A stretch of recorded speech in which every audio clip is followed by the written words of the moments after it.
Hey, what's up, you guys? Fans Reviews here, doing a very quick blog on some movie news, sort of comic book news.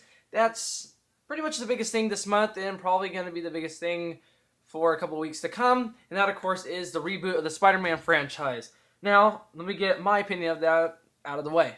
I think this can go either or. I'm on the fence about it. Now, me saying this, I don't think it could be a terribly bad thing. Like I said, it could be a good thing. Now, the bad thing, of course, could be that, well, they can go in the direction of bringing actors like Robert Pattinson, people who are popular now, and they point it to a certain audience. The usual screw-ups that they can totally make with the reboot. Another thing is, Spider-Man's really new. It's not like retelling a Batman origin like they did with Batman Begins, where the film had come out some 15 years before it. Spider-Man is still very fresh in everybody's mind. Tobey Maguire is Spider-Man to everybody. And the series is still very new. And doing a total rehash of it, well, is flat out confusing and kind of makes you scratch your head a little.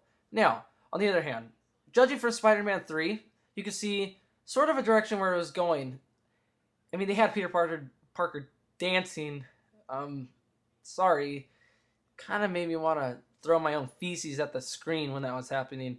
But anyway, Sam Raimi, quote from Sam Raimi, with the announcement he made about leaving the project, he said, "I don't want to take any integrity away from the series or make it any worse." Now, I think this is great logic. Sam Raimi was being heckled by Sony, and he wanted to make a script, and they reportedly didn't give him the budget he wanted, so he couldn't make his vision that he wanted. Now, I stand very strongly by Raimi's decision. If you can't make the vision you want or a good movie, you don't have time. If you're very limited to making a good vision, then why do it at all? I think he fled for a very good reason, and his logic is very good, as well as everybody else leaving. If you don't have the initial envisioner, then why just carry out with it?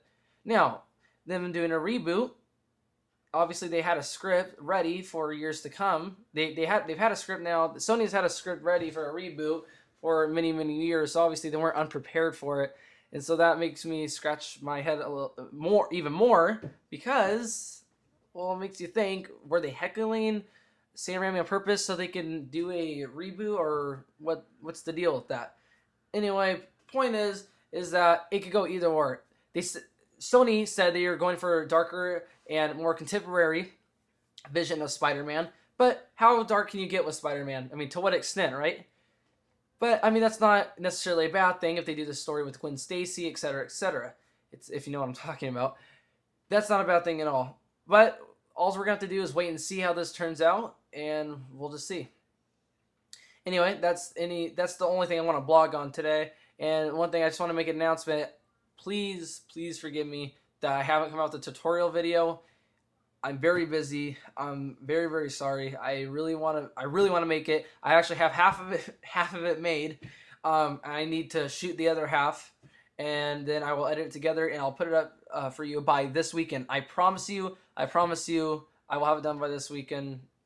If I don't, then I don't know. You can slap me. I don't know how you would do that, but you could try it. I don't know how you would do that. I'm trying to think about how you would slap me.